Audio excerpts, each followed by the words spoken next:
শুভ সকাল বন্ধুরা।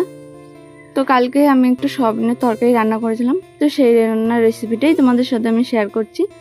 তো এই মশলাটা প্রথমে বানিয়ে নিলাম, বানিয়ে এটা জল দিয়ে 10 মিনিটের জন্য ভিজাতে রেখে দিলাম। তারপরে এদিকে সয়াবিনগুলোকে আমি একটু গরম জলে ভিজিয়ে নিয়েছি। তারপরে অল্প তেল দিয়ে নুন দিয়ে দিলাম, যে কারণে তেল তুমি যতই দাও না কেন সয়াবিন ঠিক সব তেলটা টেনে নেবে। সেখানে অল্প তেল দিয়ে ভেজে নিলাম। আর এখানে ফোড়নে দেখো আমি কি কি দিচ্ছি। তারপর 10 মিনিট যে মশলাটা আমি ভিজিয়ে রেখেছিলাম সেই মশলাটা আমি দিয়ে দিলাম, আর টমেটো পেস্ট। তো মশলাটা কষাচ্ছি, কষানো হয়ে গেলে এরপরে সয়াবিনগুলো আমি ঢেলে দেবো। দেখতে থাকো।